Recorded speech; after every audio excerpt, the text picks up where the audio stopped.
ಮಹಾರಾಷ್ಟ್ರದಲ್ಲಿ 288 ಕ್ಷೇತ್ರಗಳಿಗೆ ಇವತ್ತು ಮತದಾನ ನಡೀತಾ ಇದೆ. 7 ಗಂಟೆಯಿಂದಲೇ ಮತದಾನ ಪ್ರಾರಂಭವಾಗಿದೆ. 63 ಮಾದರಿ ಮತಗಟ್ಟೆಗಳನ್ನು ಸೇರಿದಂತೆ ಒಟ್ಟು 1,186 ಮತಗಟ್ಟೆಗಳನ್ನು ಸ್ಥಾಪಿಸಲಾಗಿದೆ. 5 ಕೋಟಿ ಪುರುಷರು ಮತದಾರರು, 4.69 ಕೋಟಿ ಮಹಿಳಾ ಮತದಾರರು, 6,101 ತೃತೀಯ ಲಿಂಗಿಗಳು ಸೇರಿ ಒಟ್ಟು 9.70 ಕೋಟಿ ಮತದಾರರು ಇವತ್ತು ಹಕ್ಕು ಚಲಾಯಿಸಲಿದ್ದಾರೆ. 18 ರಿಂದ 19 ವರ್ಷದ 22.2 ಲಕ್ಷ ಮತದಾರರು ಮೊದಲ ಬಾರಿಗೆ ಮತದಾನ ಮಾಡೋಕೆ ಸಜ್ಜಾಗಿದ್ದಾರೆ. 6.41 ಲಕ್ಷ ವಿಶೇಷ ಚೇತನ ಮತದಾರರು ಹಾಗೂ 100 ವರ್ಷ ಮೀರಿದ 47,392 ಮತದಾರರು ಹಕ್ಕನ್ನು ಚಲಾಯಿಸಲಿದ್ದಾರೆ. ಜಾರ್ಖಂಡ್ ವಿಧಾನಸಭೆಯ 2ನೇ ಹಂತದ ಚುನಾವಣೆ ಇವತ್ತು ನಡೀತಾ ಇದೆ. ಇವತ್ತು 38 ಸ್ಥಾನಗಳಿಗೆ ಚುನಾವಣೆ ನಡೀತಾ ಇದ್ದು ಒಟ್ಟು 522 ಅಭ್ಯರ್ಥಿಗಳು ಕಣದಲ್ಲಿದ್ದಾರೆ. ಇನ್ನು ನಕ್ಸಲ್ ಪೀಡಿತ ಪ್ರದೇಶಗಳಲ್ಲಿ ಬಿಗಿ ಭದ್ರತೆಯನ್ನು ಒದಗಿಸಲಾಗಿದೆ. ಇನ್ನು ನವೆಂಬರ್ 13ರಂದು ಮೊದಲ ಹಂತದ ಚುನಾವಣೆ ನಡೆದಿತ್ತು. ಈ ಚುನಾವಣೆಯಲ್ಲಿ ಜೆಎಂಎಂ, ಕಾಂಗ್ರೆಸ್, ಆರ್ಜೆಡಿ ಮತ್ತು ಸಿಪಿಐ ಒಟ್ಟಾಗಿ ಮಹಾಗಠಬಂಧನ್ನಲ್ಲಿ ಸ್ಪರ್ಧಿಸಿದ್ರೆ ಬಿಜೆಪಿ, ಅಖಿಲ ಜಾರ್ಖಂಡ್ ವಿದ್ಯಾರ್ಥಿ ಸಂಘ, ಜೆಡಿಯು ಮತ್ತು ಲೋಕ ಜನಶಕ್ತಿ, ರಾಮ್ ವಿಲಾಸ್ ಪಾರ್ಟಿ ಎನ್ಡಿಎ ಮೈತ್ರಿಕೂಟವಾಗಿ ಕಣಕ್ಕಿಳಿದಿವೆ. ಕೇರಳ, ಪಂಜಾಬ್ ಹಾಗೂ ಉತ್ತರ ಪ್ರದೇಶದ ಒಟ್ಟು 14 ವಿಧಾನಸಭಾ ಕ್ಷೇತ್ರಗಳ ಉಪಚುನಾವಣೆ ಇಂದು ನಡೀತಾ ಇದೆ. ಇನ್ನು ಸಂಜೆ ವೇಳೆಗೆ ಎಕ್ಸಿಟ್ ಪೋಲ್ ಲೆಕ್ಕಾಚಾರವು ಹೊರಬರಲಿದೆ. ಸಂಜೆ 7 ಗಂಟೆ ಬಳಿಕ ಮಹಾರಾಷ್ಟ್ರ, ಜಾರ್ಖಂಡ್ನ ಚುನಾವಣೋತ್ತರ ಸಮೀಕ್ಷೆಯ ಫಲಿತಾಂಶ ಹೊರಬೀಳಲಿದೆ. ಇತ್ತ ಚನ್ನಪಟ್ಟಣ, ಶಿಗ್ಗಾವಿ, ಸಂಡೂರು ಕ್ಷೇತ್ರಗಳ ಉಪಚುನಾವಣೆಗಳ ಚುನಾವಣೋತ್ತರ ಫಲಿತಾಂಶವು ಇವತ್ತೇ ಹೊರಬೀಳಲಿದೆ. ನಕ್ಸಲ್ ನಾಯಕನ ಎನ್ಕೌಂಟರ್ ಬಗ್ಗೆ ಗೃಹ ಸಚಿವ ಡಾಕ್ಟರ್ ಜಿ ಪರಮೇಶ್ವರ್ ಮಾತನಾಡಿದ್ದಾರೆ. ನಾವು ರಾಜ್ಯದಲ್ಲಿ ನಕ್ಸಲ್ ಕಾಲ ಮುಗಿಯಿತು ಅಂತ ಅನ್ಕೊಂಡಿದ್ವಿ. ಆದ್ರೆ ಕಳೆದ 1 ವಾರದಿಂದ ಕೋಂಬಿಂಗ್ ನಡೀತಾ ಇತ್ತು. ಆಗ ಇದ್ದಕ್ಕಿದ್ದ ಹಾಗೆ ವಿಕ್ರಮ್ ಗೌಡ ಬರುವಂತಹ ಮಾಹಿತಿ ಸಿಕ್ಕಿತ್ತು. ವಿಕ್ರಮ್ ಗೌಡ ಎನ್ಕೌಂಟರ್ ಮಾಡೋದು ಆ ಸಂದರ್ಭದಲ್ಲಿ ಅನಿವಾರ್ಯವಾಗಿತ್ತು ಅಂತ ಹೇಳಿದ್ರು. ಮೊದಲು ಪೊಲೀಸರ ಮೇಲೆ ವಿಕ್ರಮ್ ಗೌಡ ತಂಡ ಫೈರಿಂಗ್ ಮಾಡಿದೆ. ಹೀಗಾಗಿ ಪೊಲೀಸರು ಎನ್ಕೌಂಟರ್ ಮಾಡಬೇಕಾಯಿತು. ನಕ್ಸಲರನ್ನ ಮುಖ್ಯ ವೇದಿಕೆಗೆ ಕರೆತರುವ ಪ್ರಯತ್ನಗಳು ನಡೀತಾ ಇದೆ. ಸರೆಂಡರ್ ಆಗೋಕೆ ಬಯಸುವ ನಕ್ಸಲರಿಗೆ ಸಾಮಾನ್ಯ ಬದುಕು ನಡೆಸಲು ಸರ್ಕಾರ ಅವಕಾಶವನ್ನ ಮಾಡಿಕೊಡುತ್ತೆ ಅಂತ ಹೇಳಿದ್ರು. ವಿಕ್ರಮ್ ಗೌಡ ಅಂತ ಹೇಳಿ ಒಬ್ಬ ನಕ್ಸಲ್ಲು, ಡ್ರೆಡೆಡ್ ನಕ್ಸಲ್. ಕಳೆದ ಒಂದು 20 ವರ್ಷದಿಂದ ಅವರನ್ನು ನಮ್ಮವರು ಸರ್ಚ್ ಮಾಡ್ತಾಯಿದ್ರು. ಅವ್ರು ಹಾಗೆ ತಪ್ಪಿಸ್ಕೊಂಡು ಅನೇಕ ಎನ್ಕೌಂಟರ್ಸಲ್ಲೆಲ್ಲ ಅವರು ತಪ್ಪಿಸ್ಕೊಂಡು ಹೋಗಿದ್ದಾರೆ. ಅವರು ನಿನ್ನೆ ಸಂಜೆ ಇವರಿಗೆ ಎನ್ಕೌಂಟರ್ ಆಗಿದೆ. ಅವರು ಇದ್ದಕ್ಕಿದ್ದಂಗೆ ಇವರು ಪೊಲೀಸ್ನವ್ರ ಮೇಲೆ ಫೈರ್ ಮಾಡಿದ್ದಾರೆ. ಅದನ್ನು ಇವರು ರಿಟರ್ನ್ ಫೈರ್ ಮಾಡಿ ತೀರ್ಕೊಂಡಿದ್ದಾರೆ. ಅವ್ರ ಜೊತೆಯಲ್ಲಿ ಇನ್ನೂ ಒಂದು 2-3 ಜನ ಇದ್ದರು, ಮತ್ತು ಅವರೆಲ್ಲ ಓಡೋಗಿದ್ದಾರೆ. ಕೋಂಬಿಂಗ್ ಕಂಟಿನ್ಯೂ ಮಾಡಿದ್ದಾರೆ ನಮ್ಮವರು. ನಕ್ಸಲ್ ನಾಯಕ ವಿಕ್ರಮ್ ಗೌಡ ಎನ್ಕೌಂಟರ್ಗೆ ವಿರೋಧ ವ್ಯಕ್ತವಾಗಿದೆ. ಈ ಮೊದಲು ಶರಣಾಗಿದ್ದ ಮಾಜಿ ನಕ್ಸಲರಿಂದ ವಿರೋಧ ವ್ಯಕ್ತಪಡಿಸಲಾಗಿರುವಂಥದ್ದು. ಸಾಮಾಜಿಕ ಜಾಲತಾಣದಲ್ಲಿ ಆಕ್ರೋಶ ವ್ಯಕ್ತಪಡಿಸಿದ್ದು ಕಾಮ್ರೇಡ್ ವಿಕ್ರಮ್ ಗೌಡ ಅಮರ್ ರಹೆ ಅಂತ ಪೋಸ್ಟ್ ಅನ್ನು ಹಾಕಿದ್ದಾರೆ. ಬಡಪಾಯಿ ಆದಿವಾಸಿ ಜನಾಂಗದ ಮುಗ್ಧರನ್ನ ಕೊಂದಿದ್ದಾರೆ ಪೊಲೀಸರು. ಬಡಪಾಯಿ ಮುಗ್ಧ ಆದಿವಾಸಿಯನ್ನ ಕೊಂದ ಪೊಲೀಸರ ಕ್ರಮ ಖಂಡನೀಯ ಅಂತ ಹೇಳಿ ಪೋಸ್ಟ್ ಹಾಕಿದ್ದಾರೆ. ಕ್ರಾಂತಿಕಾರಿ ಹೋರಾಟಗಾರರನ್ನ ಕೊಂದು ಹೋರಾಟಗಳನ್ನ ತಡೆಯಲಾಗುವುದು. ಹಸಿವು, ಬಡತನ, ನಿರುದ್ಯೋಗ, ಶೋಷಣೆ, ಜಾತಿ, ಲಿಂಗ ತಾರತಮ್ಯ, ಅಸಮಾನತೆಗಳು ಇರೋವರೆಗೂ ಬಾಧಿತ ಪ್ರಜೆಗಳು ಒಗ್ಗಟ್ಟಾಗುತ್ತಾನೆ ಇರ್ತಾರೆ ಅಂತ ಹೇಳಿದ್ದಾರೆ. ಮಾಜಿ ನಕ್ಸಲ್ ನಿಲಗುಳಿ ಪದ್ಮನಾಭ ಹಾಗೂ ಪತ್ನಿ ರೇಣುಕಾ ಈ ರೀತಿಯ ಪೋಸ್ಟ್ ಅನ್ನು ಹಾಕಿರುವಂತದ್ದು. ಫೆಬ್ರವರಿಯಲ್ಲಿ ನಕ್ಸಲ್ ನಾಯಕ ವಿಕ್ರಮ್ ಗೌಡ ಎನ್ಕೌಂಟರ್ ಸಂಬಂಧ ಶಿವಮೊಗ್ಗದಲ್ಲಿ ಹೈ ಅಲರ್ಟ್ ಮಾಡಲಾಗಿದೆ. ತೀರ್ಥಹಳ್ಳಿ ತಾಲೂಕಿನ ಆಗೊಂಬೆ ಸೇರಿದಂತೆ ಹಲವೆಡೆ ಹೈ ಅಲರ್ಟ್ ಘೋಷಿಸಲಾಗಿದೆ. ಫೆಬ್ರವರಿಯಲ್ಲಿ ಕಣ್ಮರೆಯಾದ 4ವರಿಗಾಗಿ ಆಗೊಂಬೆಯಲ್ಲೂ ಕೂಡ ಶೋಧ ಕಾರ್ಯ ನಡೀತಾ ಇದೆ. ರಾಜ್ಯದಲ್ಲಿ ಬಿಪಿಎಲ್ ರೇಷನ್ ಕಾರ್ಡ್ಗಳ ಪರಿಷ್ಕರಣೆಯ ಪ್ರಕ್ರಿಯೆ ಜೋರಾಗಿದೆ. ಕೊಪ್ಪಳ ಜಿಲ್ಲೆಯಲ್ಲಿ ಪಡಿತರ ಚೀಟಿ ಪರಿಷ್ಕರಣೆ ನಡೆದಿದ್ದು ಜಿಲ್ಲೆಯಲ್ಲಿ 10,062 ಪಡಿತರ ಚೀಟಿಗಳು ರದ್ದು ಮಾಡಲಾಗಿದೆ. 1,100 ಕುಟುಂಬಗಳು ಕಳೆದ 6 ತಿಂಗಳಿನಿಂದ ಪಡಿತರ ಪಡೆದಿಲ್ಲ. 8,905 ಕುಟುಂಬದವರಿಗೆ 1.20 ಲಕ್ಷಕ್ಕಿಂತ ಅಧಿಕ ವಾರ್ಷಿಕ ವರಮಾನವಿದೆ. 57 ಕುಟುಂಬಗಳಲ್ಲಿ ಸರ್ಕಾರಿ ನೌಕರರಿದ್ದಾರೆ.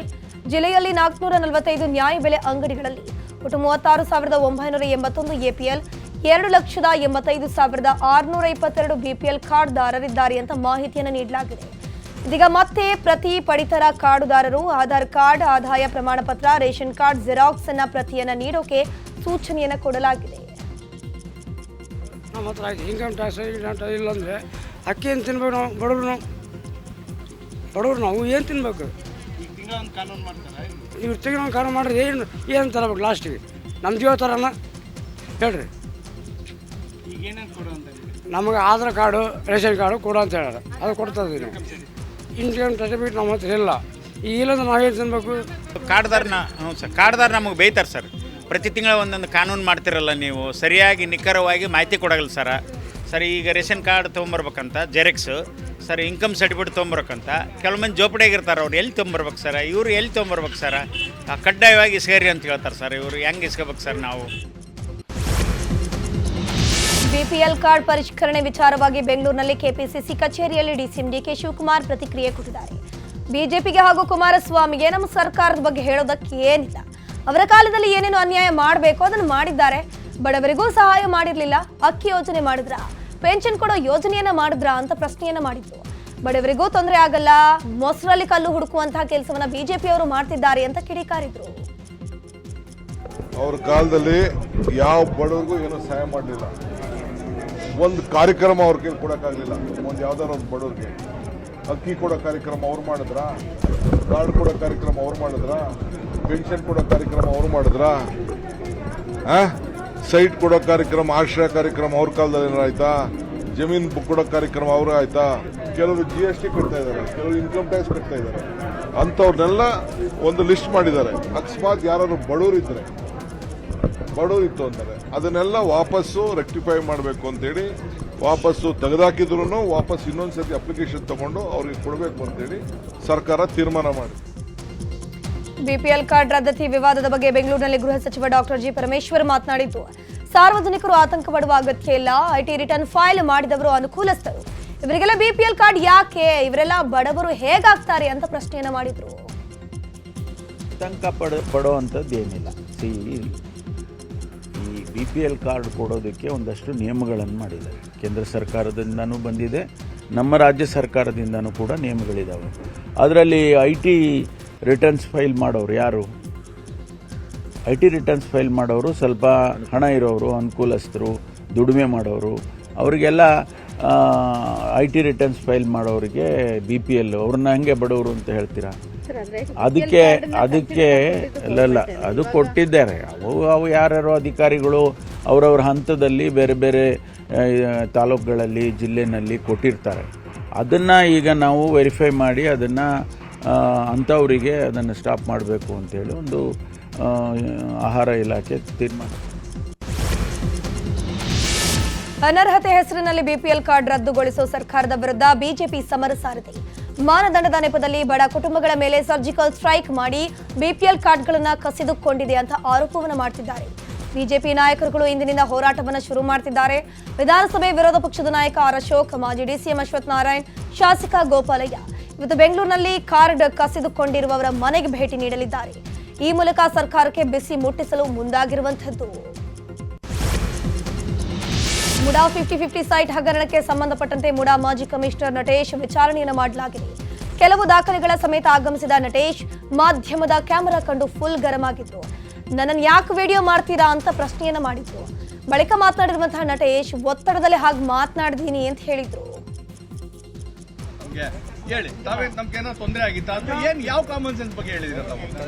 ಈಗ ಸ್ನೇಹಿತರೆ, ಈಗ ಊಟ ಮಾಡಕ್ಕೆ ಕೊಟ್ಟಿದ್ದೀರಿ, ವಿಚಾರಣೆ ನಡೀತಾ ಇದೆ. ತಮಗೆ ಗೊತ್ತಿದೆ ಈಗ ವಿಚಾರಣೆ ನಡೀತಿರೋದು ಯಾವುದು ಸತ್ಯ ಯಾವುದು ಅಸತ್ಯ ಅಂತ ಪತ್ತೆ ಹಚ್ಚಲಿಕ್ಕೆ ಸತ್ಯ ಅನ್ವೇಷಣೆಗೆ ಒಂದು ಇನ್ವೆಸ್ಟಿಗೇಟಿಂಗ್ ಏಜೆನ್ಸಿ ಕೆಲಸ ಮಾಡ್ತಾಯಿದೆ. ಸೊ ಅದಕ್ಕೆ ಏನೇನು ಪೂರಕ ಮಾಹಿತಿ ಕೊಡಬೇಕು, ಇನ್ಫಾರ್ಮೇಷನ್ ಕೊಡಬೇಕು, ನಾವು ಕೊಡ್ತಾ ಇದ್ದೀವಿ. ಈಗ ಇನ್ವೆಸ್ಟಿಗೇಷನ್ ನಡೀತಿರುವಾಗ ಯಾವ ಆ್ಯಕ್ಟು, ಈಗ investigating agency is going to identify ಯಾವ ಆ್ಯಕ್ಟು, ಯಾವ್ದು ಸತ್ಯ, ಯಾವ ರೂಲು, ಏನು ಪ್ರಾವಿಷನ್ ಇದೆ. So it will comes out, truth will come ಔಟ್ನ. ನಿಮಗೂ ಗೊತ್ತಿದೆ, ನಾನು ಒಬ್ಬ ಅಧಿಕಾರಿಯ ಜೊತೆಗೆ ಮಕ್ಕಳಿಗೆ ತಂದೆ ಇದ್ದೇನೆ, ಒಂದು ಫ್ಯಾಮಿಲಿಗೆ ಗಂಡ ಇದ್ದೇನೆ, ಅಪ್ಪ ಅಮ್ಮಂಗೆ ಮಗ ಇದ್ದೇನೆ, ಹೌದಲ್ಲ? So the kind of pressure my family me from past 3 to 4 months. ಇನ್ನು A4 ದೇವರಾಜುಗೆ ಲೋಕಾಯುಕ್ತರು ನೋಟಿಸ್ ಅನ್ನು ಕೊಟ್ಟಿದ್ದಾರೆ. ಇವತ್ತು ಲೋಕಾಯುಕ್ತ ಕಚೇರಿಗೆ ಆಗಮಿಸುವಂತೆ ನೋಟಿಸ್ ಜಾರಿ ಮಾಡಲಾಗಿದೆ. ಈ ಹಿಂದಿನ ದಿನ ಪೂರ್ತಿ ದೇವರಾಜು ವಿಚಾರಣೆ ಮಾಡಲಾಗಿತ್ತು. ಇದೀಗ ಮತ್ತೊಮ್ಮೆ 2ನೇ ಬಾರಿಗೆ ದೇವರಾಜುಗೆ ವಿಚಾರಣೆಗೆ ಬರುವಂತೆ ನೋಟಿಸ್ ಜಾರಿ ಮಾಡಲಾಗಿರುವಂಥದ್ದು. ಹಿಂದಿನ ಮುಡಾ ಆಯುಕ್ತ ಕಾಂತರಾಜು ಹಾಗೂ ಮಾಜಿ ಅಧ್ಯಕ್ಷ ಡಿ ಧ್ರುವಕುಮಾರ್ಗೂ ನೋಟಿಸ್ ಜಾರಿಯಾಗಿದೆ. ಇನ್ನು ಮುಡಾ ಮಾಜಿ ಅಧ್ಯಕ್ಷ ಮರಿಗೌಡ ಆಪ್ತ ಶಿವಣ್ಣಗೆ ಇಡಿ ವಿಚಾರಣೆಯ ಬಿಸಿ ತಟ್ಟಿದೆ. ವಿಚಾರಣೆ ಮುಗಿಸಿ ಬಳಿಕ ಶಿವಣ್ಣ ಮಾತನಾಡಿದ್ದು, ನಾನು ಬಿಲ್ಡಿಂಗ್ ಕಾಂಟ್ರಾಕ್ಟರ್, ನನ್ನ ಮನೆ ಅರ್ಧಕ್ಕೆ ನಿಂತು ಹೋಗಿತ್ತು. ಹೀಗಾಗಿ ರವಿಕುಮಾರ್ನಿಂದ RTGS ಮೂಲಕ 50 ಲಕ್ಷ ಹಣವನ್ನು ಸಾಲ ಪಡೆದಿದ್ದೆ. ಸತೀಶ್ ಅವರಿಂದ 60 ಲಕ್ಷ ಸಾಲ ಪಡೆದಿದ್ದೇನೆ. ಹೀಗಾಗಿ ಸಾಲಕ್ಕೆ ತಿಂಗಳು ಇಂಟ್ರೆಸ್ಟ್ ಕಟ್ತಿದ್ದೀನಿ. ಎಲ್ಲವನ್ನ ED ಅಧಿಕಾರಿಗಳ ಮುಂದೆ ಹೇಳಿದ್ದೀನಿ ಅಂತ ಹೇಳಿದ್ರು. ಏನು ಗೊತ್ತಿರಲಿಲ್ಲ ಅಂದ್ರೆ ನಾನು ಹಂಗಾಗಿ ಹಣ ಹೆಂಗ್ ಬತ್ತು ಅನ್ನೋದನ್ನ ಇದು ಮಾಡ್ತಾ ಇದ್ರು ಸರ್. ಅದನ್ನ ಬೆಳಗ್ಗೆಯಿಂದ ಕೇಳಿದ್ರು, ತಿರ್ಗಾ ನಾಳೆನೂ ಬರು ಕೇಳವ್ರೆ. ಹಂಗಾಗಿ ಅದನ್ನ ದಾಖಲತೆ ತಗೊಬನ್ನಿ ಅಂದ್ರು. ಆಯ್ತು ತತ್ತೀನಿ ಅಂತ ಹೇಳಿದೆ ಸರ್. ಮೂಡಾಗೂ ನನಗೂ ಏನೂ ಸಂಬಂಧ ಇಲ್ಲ ಸರ್. ರವಿಕುಮಾರ್ ಅನ್ನೋರ್ದು ಕಾಂಪೋಸೇಷನ್ ನಮ್ಮ ಪರಿಹಾರ ಬರಬೇಕು ಅಂತಿದ್ರು. ನಾನು ಬಸವರಾಜ ಅನ್ನೋರ್ನ ಪರಿಚಯ ಮಾಡಿಕೊಟ್ಟಿದ್ದೆ, ಇವ್ರು ಮಾಡ್ತಾರೆ ಅಂತೇಳಿ. ಬಸವರಾಜ ಅನ್ನೋರ್ಗೆ ಹೇಮಂತ್ ಅಂತೇಳಿ ಮೂಡಾದಲ್ಲಿ ಕೆಲಸ ಮಾಡ್ತಿದ್ರು. ನನಗೆ ಇವ್ರು ಗೊತ್ತು, ಇದ್ರ ಬಗ್ಗೆ ನಂಗೆ ಗೊತ್ತಿಲ್ಲಪ್ಪ, ರವಿನ ಬಗ್ಗೆ ನಂಗೆ ಗೊತ್ತು ಅಂತ ಹೇಳಿದೆ. ಅದರದಲ್ಲಿ ಸಾಲ ಪಡೆದಿದ್ದಂಥ ಹಣನ ಅವ್ರಿಗೆ ತಿಂಗಳು ಬಡ್ಡಿ ಕಟ್ಟಕ್ಕೆ ಆಯ್ತಿರ್ಲಿಲ್ಲ. ಹಂಗಾಗಿ ಅದನ್ನ ಇದು ಮಾಡೋಕ್ಕೆ ಅಂದ್ಬಿಟ್ಟು ಮಗನ ಹೆಸರಿನಲ್ಲಿ ಮಗಳ ವಿರುದ್ಧವೇ ಸಿಪಿ ಯೋಗೇಶ್ವರ್ ದೂರನ್ನು ದಾಖಲಿಸಿದ್ದಾರೆ. ಬೆಂಗಳೂರಿನ ಮನೆಯಲ್ಲಿ ಪಾಲು ಕೇಳಿ ಕೋರ್ಟ್ಗೆ ಅರ್ಜಿಯನ್ನು ಹಾಕಿದ್ದಾರೆ. ಮಗ ಶ್ರವಣ್ ಗಮನಕ್ಕೆ ತಾರದೆ ನಿಶಾ ಹಾಗೂ ಮೊದಲ ಪತ್ನಿ ವಿರುದ್ಧ ಸಿಪಿ ಯೋಗೇಶ್ವರ್ ದೂರನ್ನು ದಾಖಲಿಸಿದ್ದಾರೆ. ಕೇಸ್ ವಕಾಲತ್ ಹಾಗೂ ಪ್ರಮಾಣ ಪತ್ರಕ್ಕೆ ಮಗ ಶ್ರವಣ್ ಸಹಿಯನ್ನ ಫೋರ್ಜರಿ ಮಾಡಿದ್ದಾರೆ. ಈ ಬಗ್ಗೆ ತಂದೆ ವಿರುದ್ಧವೇ ಮಗ ಶ್ರವಣ್ ಕೋರ್ಟ್ಗೆ ದೂರನ್ನು ಕೊಟ್ಟಿದ್ದಾರೆ. ಇವತ್ತು ಶ್ರವಣ್ ಅರ್ಜಿ ಸಂಬಂಧ ಸಿಟಿ ಸಿವಿಲ್ ಕೋರ್ಟ್ನಲ್ಲಿ ವಿಚಾರಣೆ ನಡೆಯಲಿದೆ. ಬಿಜೆಪಿ ಕಚೇರಿಯಲ್ಲಿ ಮಾಜಿ ಡಿಸಿಎಂ ಅಶ್ವಥ್ ನಾರಾಯಣ್, ಸಂಸದ PC ಮೋಹನ್, ಶಾಸಕ CK ರಾಮಮೂರ್ತಿ ನಿನ್ನೆ ಪ್ರೆಸ್ ಮೀಟ್ ಮಾಡಿ ವಕ್ಫ್ ವಿವಾದದ ಬಗ್ಗೆ ಆಕ್ರೋಶವನ್ನು ಹೊರಹಾಕಿದ್ರು. ವಕ್ಫ್ ಆಸ್ತಿಯ ವಿರುದ್ಧ ಬಿಜೆಪಿ ಸಾಕಷ್ಟು ಹೋರಾಟ ಮಾಡಿ ಸರ್ಕಾರದ ಮೇಲೆ ಒತ್ತಡವನ್ನು ತಂದಿದೆ. ಹೋರಾಟದ ಪರಿಣಾಮ ನೋಟಿಸ್ ಹಿಂಪಡೆಯುವ ನಿರ್ಧಾರವನ್ನು ಸರ್ಕಾರ ಮಾಡಿದೆ. ಆದರೆ 1974ರ ಗೆಜೆಟ್ ನೋಟಿಫಿಕೇಶನ್ ಎಲ್ಲವೂ ಕೂಡ ರದ್ದು ಮಾಡಬೇಕು. ಈ ದಿಕ್ಕಿನಲ್ಲಿ ನಮ್ಮ ಭೂಮಿ ನಮ್ಮ ಹಕ್ಕು ಹೋರಾಟವನ್ನು ಮಾಡ್ತಿದ್ದೀವಿ ಅಂತ ಹೇಳಿದ್ರು. ನವೆಂಬರ್ 21, 22ರಂದು ಎಲ್ಲ ತಾಲೂಕು ಕಚೇರಿಗಳ ಮುಂದೆ ಹೋರಾಟ ಮಾಡಲಿದ್ದೀವಿ ಅಂತ ಹೇಳಿದ್ರು.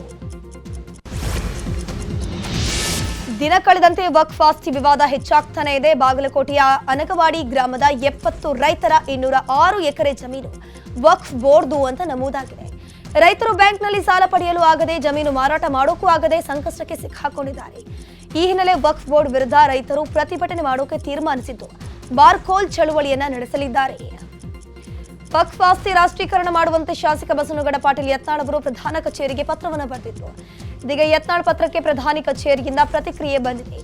ನೀವು ಬರೆದ ಪತ್ರ ಪ್ರಧಾನಿ ಕಚೇರಿ ತಲುಪಿದ್ದು ಸ್ವೀಕೃತವಾಗಿದೆ ಅಂತ ಪ್ರಧಾನಮಂತ್ರಿ ಕಾರ್ಯಾಲಯದಿಂದ ಉತ್ತರ ಬಂದಿದೆ. ತುಮಕೂರು ಡಿಸಿ ಕಚೇರಿ ಆವರಣದಲ್ಲಿ ನಿರ್ಮಿಸಲಾಗಿರುವ ಹಲ್ಮಿಡಿ ಶಾಸನದ ಪ್ರತಿರೂಪವನ್ನು ಗೃಹ ಹಾಗೂ ಜಿಲ್ಲಾ ಉಸ್ತುವಾರಿ ಸಚಿವ ಡಾಕ್ಟರ್ ಜಿ ಪರಮೇಶ್ವರ್ ಅನಾವರಣಗೊಳಿಸಿದರು. ಹಲ್ಮಿಡಿ ಶಾಸನ ಕನ್ನಡ ಲಿಪಿಯಲ್ಲಿ ರಚಿಸಲ್ಪಟ್ಟಿರುವಂತಹ ಮೊಟ್ಟ ಮೊದಲ ಶಾಸನ. ಕರ್ನಾಟಕ ಸಂಭ್ರಮ 50 ಹೆಸರಾಯಿತು ಕರ್ನಾಟಕ ಉಸಿರಾಗಲಿ ಕನ್ನಡ ಅಭಿಯಾನದ ಅಂಗವಾಗಿ ಈ ಶಾಸನದ ಪ್ರತಿರೂಪವನ್ನ ರಾಜ್ಯದ ಎಲ್ಲಾ ಜಿಲ್ಲಾಧಿಕಾರಿಗಳ ಕಚೇರಿಯಲ್ಲಿ ಅನಾವರಣಗೊಳಿಸಲಾಗಿದೆ ಅಂತ ಹೇಳಿದ್ರು. ಇದರ ಅನಾವರಣಗೊಂಡಿದೆ.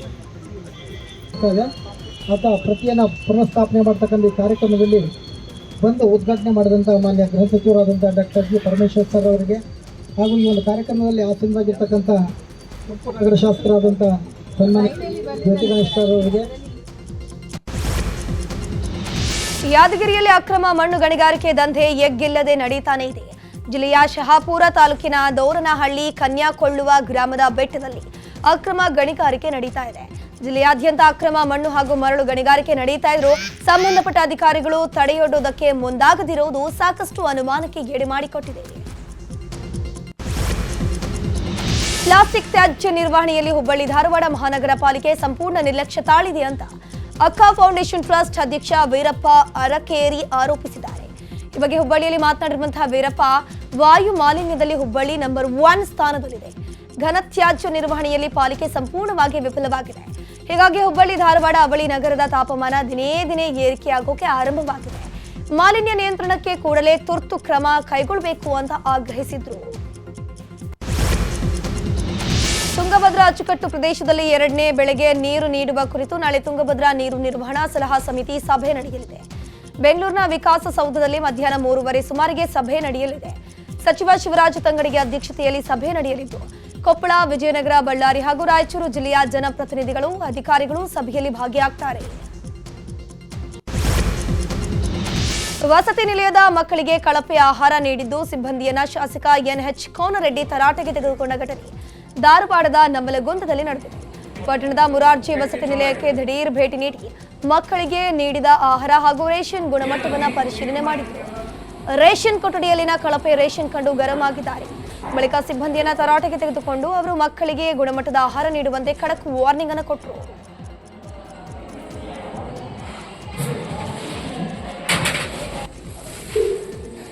ಈ ಗೌರ್ಮೆಂಟ್ ಐತಿ ಚಲೋ ಮಣಿಪುರದಲ್ಲಿನ ಹಿಂಸಾಚಾರ ಪರಿಸ್ಥಿತಿ ಕುರಿತು ರಾಷ್ಟ್ರಪತಿ ದ್ರೌಪದಿ ಮುರ್ಮು ಅವರಿಗೆ ಕಾಂಗ್ರೆಸ್ ಅಧ್ಯಕ್ಷ ಮಲ್ಲಿಕಾರ್ಜುನ ಖರ್ಗೆ ಪತ್ರವನ್ನು ಬರೆದಿದ್ದಾರೆ.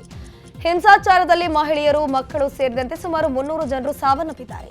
ಕಾನೂನು ಸುವ್ಯವಸ್ಥೆ ಹದಗೆಟ್ಟಿದ್ದು ಲಕ್ಷಾಂತರ ಜನರು ಮನೆಯನ್ನು ಕಳ್ಕೊಂಡಿದ್ದು ವಿವಿಧ ಪರಿಹಾರ ಕೇಂದ್ರಗಳಲ್ಲಿ ವಾಸಿಸ್ತಾ ಇದ್ದಾರೆ. ಜನರ ಸುರಕ್ಷತೆ ಕಾಪಾಡುವಲ್ಲಿ ಮಣಿಪುರ ಪೊಲೀಸರು ಹಾಗೂ ಕೇಂದ್ರ ಸರ್ಕಾರ ವಿಫಲವಾಗಿದೆ. ಹೀಗಾಗಿ ಜನರ ಸುರಕ್ಷತೆ ಖಾತ್ರಿ ಪಡಿಸೋಕೆ ಕೂಡಲೇ ಮಧ್ಯ ಪ್ರವೇಶ ಮಾಡಬೇಕು ಅಂತ ಖರ್ಗೆ ಅವರು ಒತ್ತಾಯಿಸಿದ್ರು.